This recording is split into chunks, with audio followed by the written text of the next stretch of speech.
This is AI with Kyle, and today I'm going to be talking about something called Codex Pulses. Now, this is a relatively new concept, and it's not my idea. It's from a guy called Dan Shipper.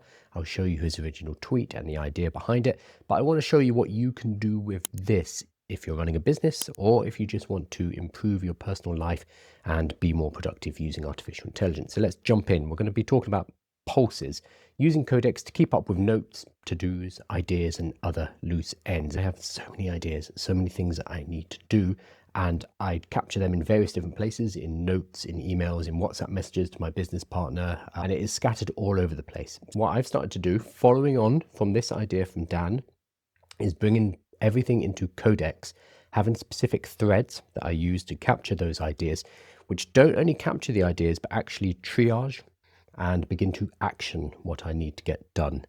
Okay, so Dan Shipper, he posted this tweet, it would have been a few days ago potentially, about how to become a Codex power user. Now he's talking specifically about Codex. We can actually extract this out. I'm going to focus on Codex for now because that's also what I'm using most of the time.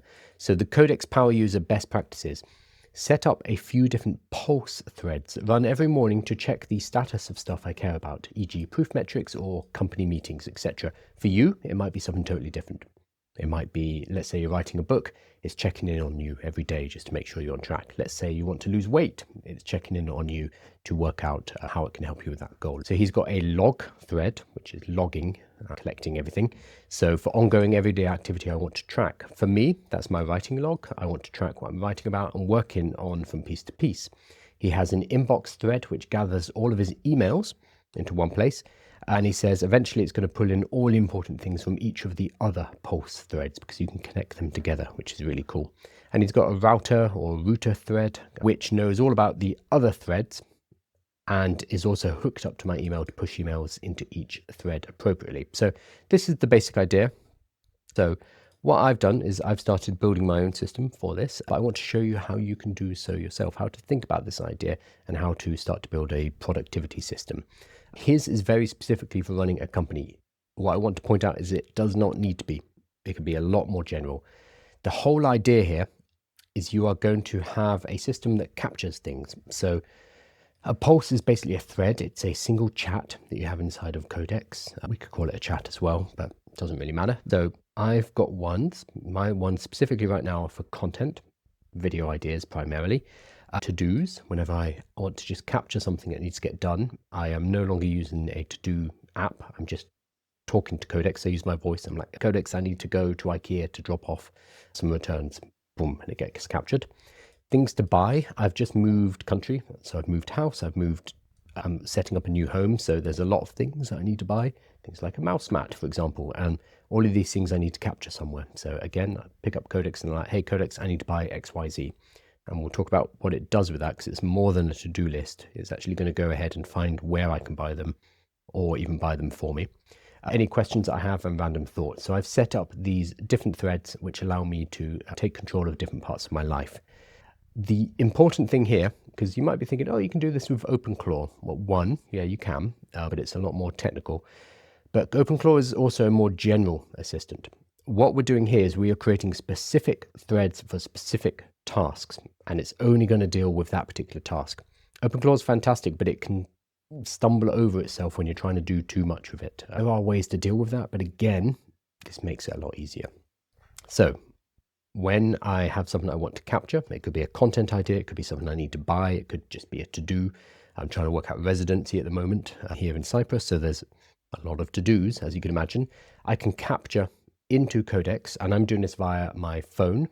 Codex has a mobile app which synchronizes with your at-home computer. So your at-home computer becomes the command center. It is the home machine.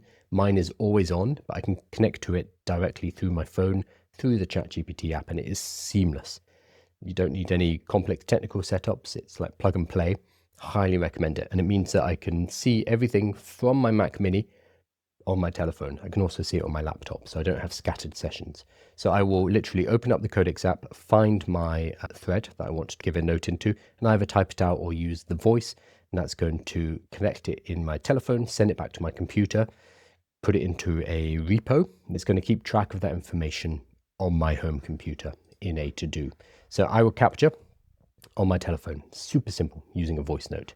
It collects everything, and then I've set it up in such a way that these pulses will run processes. So they will prioritize what needs to be done, for example, based on some rules I've set up. For the purchasing one, I have set up things like, if the item is under a certain amount, just go ahead and find me a link to buy it and then send me that link and I'll go ahead and finish up the purchase. I haven't yet, but I could technically give it my card details and allow it to do that. Probably not a great idea. If the purchase is larger, I send off a research bot to go and do that for me and then bring me back reports. So you can start to triage and put in processes for how you want this information to be dealt with. So that's what the pulse does. And then it will send me a review. I've got it set so every morning, each of my pulses sends me a review, and this is where I can act on them from the information. So what that means is I'm capturing all of this noise and then allowing the AI to process it all for me, and then I can deal with it when I have more time, when I have more capacity. OpenClaw could do something similar. It had something called a heartbeat, where basically it would wake up on a rhythm, and you could set that rhythm, and it would check, is there anything I need to be doing? That was really cool. That was a really big shift in how we use artificial intelligence, because it allows the AI to become proactive. Because you could set it tasks like, hey, when you wake up and it's 2 a.m. in the morning and I'm asleep, I want you to work on some kind of way to self-improve our relationship with each other, like how we talk, how we converse. Some people were doing that, and their OpenClaw was creating like a face for itself or adding in voice modes or whatever. The difficulty with OpenClaw is that because it is so wide, it is so broad, there's more chance of things colliding into each other in its back end, in its code. Things are just going to start to be at odds with each other, and it's going to start forgetting bits and pieces that are important. And a lot of people, if you use OpenClaw for a long time, end up spending more time diagnosing and fixing OpenClaw than actually getting anything done. What we're doing with Codex, and we're building pulses inside Codex, are incredibly focused on the tasks, and it's up to you to choose what those tasks are, and then they're just going to run on an automation every single day for us, and then we capture using these threads on our telephone. So it's a lot more lightweight and a lot more focused than an OpenClaw setup. It's less creative, absolutely, but as a result of that, we're less likely to spend more time maintaining it and fixing it than we do with OpenClaw. I've got a thought capture, I've got a to-do capture, I have a buy capture, I have a content capture, and then I have a question capture. This is kind of things that I'm curious about learning. So robotics, for example, is something that I'm interested in. So I've just been kind of dumping things into the question capture about robotics at the moment, and my Codex will go away and put together reports for me that I can read, so it helps me self-educate. I'm also using it because I'm learning Greek at the moment. I've been putting questions about Greek grammar into it, and then it will be able to bring back to me a report on what I should be doing. So these are the ones I'm actually using at the moment. What you do will depend on what is important for you. So don't just copy mine. Don't just copy Dan Shipper's either. His are company pulse, proof, like social proof, piano. He's obviously learning piano, etc. They're not going to be relevant to you. You have to think about what's important to you. So here's how the thought capture pulse works, for example. I will basically put in ideas from my telephone while I'm on a walk, while I'm out and about. I will be able to open up Codex, go into the thought capture chat, the thought capture thread, and just drop in my ramblings. So I can use voice notes, which means I can just be like, it'd be really cool to do a live stream about how we can use Codex mobile and connect it to our home computer. That's all I need to do. Then in the background, Codex will capture that. It will put it inside basically a database that I have of all of these different ideas, and it will get to work on fleshing that idea out for me and turning it into a report, which will then give me the next day. I'm also building a system that captures them all and allows me to mark which content I've done, which one do I want to do. I'll have them in a Kanban board, but that's something extra. So it allows me to basically have half-formed takes, shower ideas, just capture things on the fly. And instead of it being scribbled on the back of an envelope like this, it's all going into one place, and it can actually be fleshed out so that it's more likely that I do something with that idea. This is not about just collecting more. This is about enacting and doing stuff with this information.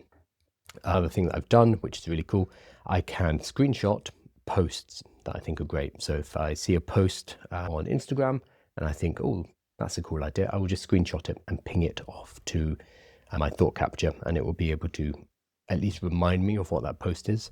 And if it's a image or something like that, it will be able to pull the context directly. And then what it creates is it has kind of a module which will go through the ideas and compare them to my past data, to my past content, and look at what's done well. In the back, I have a bunch of kind of content pillars. I have some buckets, and it helps me align them with what these buckets are. So things like AI entrepreneurship, the impact of AI on jobs, etc. It helps me to categorize all of this.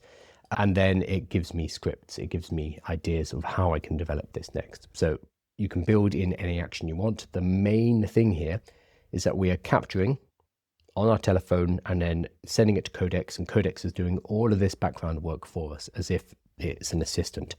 Very, very cool. And again, close to OpenClaw, but much, much simpler. The to-do capture is very similar. I'm actually thinking about building out a whole to-do app.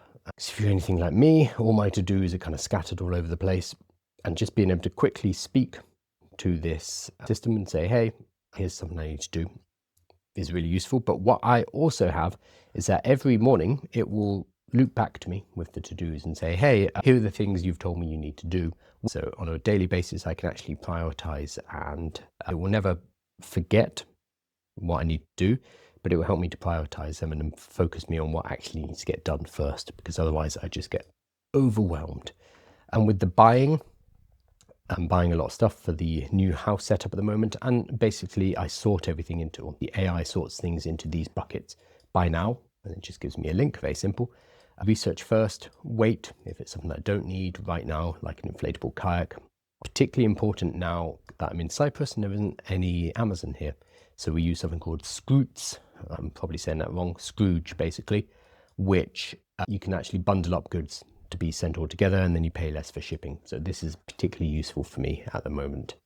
Yeah, and the key thing here is the recent release of the Codex mobile app. This was literally last week. This was May 18th this came out. So a couple of weeks ago, they released the Codex feature inside of ChatGPT, so you can talk to your home computer whilst you're on the move, and it is seamless. If you've ever used Claude Code on the move, there's Claude Code Dispatch, Claude Code Remote, Claude Code Channels, and they're all buggy, they're all a mess, whereas Codex just kind of works, and you have a one-to-one thread, you have a one-to-one chat that you can access on any single device.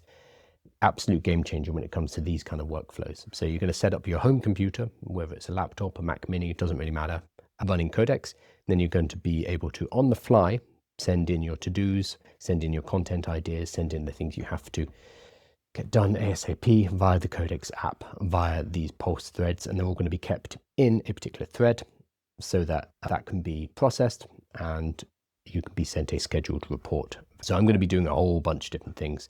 You should be trying to build some of these Pulse threads yourself. If you have not tried the Codex app yet, I highly recommend it. So if you have a ChatGPT subscription, or if you don't, you can get access to Codex. Codex is free. Even on a free plan, you get some usage. On a $20 a month plan, you're going to get a lot of usage, and it's quite hard to hit the limits unless you are doing a lot of coding. And on the higher plans than that, it is basically unlimited usage. So Codex is, yes, it's their coding platform. It's for software development, but you can use it for so much more. And the interface itself is just chat. Ignore all of this complicated, scary looking stuff on the right-hand side. If you are not a coder, if you don't know what this is, this TypeScript, that is fine. You're actually going to hide that panel, and instead you're going to be focusing on the left hand side, which is your threads. These are basically your folders and your projects, and then the chat interface here. You can totally ignore all the scary looking code stuff, especially when we're building something like Codex Pulses, what I've just been talking to you about right now, which is not based on code at all. It is based on talking to chat, saying this is what I want to set up, and then saying turn that into an automation. This is automation up here, and that is it. That's all you need to do. So I highly recommend checking out Codex. Once you have it set up, connect it to your phone. I put together a guide on that, so if you look for Codex's mobile app on my website, it would tell you how to connect them up. It's very simple though. You basically have Codex on your main machine running. You download the ChatGPT app, and then you can, in the settings, connect them to each other. So it's settings, I've got it all here. settings, connections, control this Mac. That's it. So you do that first, and then you're going to set up your pulse threads and then set up your first pulse threads. So things like thought capture, a to-do capture, maybe a content if you do blog posts, if you do videos, that'll be something useful, and then play around with that. Thank you so much, everybody. As always, everything is available in the newsletter. So what we covered today was creating pulse chats inside of Codex. So basically little living threads where you can capture everything from your day-to-day life via a voice note on a mobile phone, goes into your Codex, it gets triaged, it gets assessed, it runs automatic processes, and then gives you a report every single day on an automation. So taking the idea from a guy called Dan Shipper, and then just kind of fleshing out and showing you how you can set it up yourself. I will give you this in the newsletter, as well as a checklist about how to actually set this up from a technical point of view, step by step. So hopefully that will be useful. Everything is available on aiwithkyle.com. If you're watching this later on YouTube, just check below as well. Thank you so much, everybody.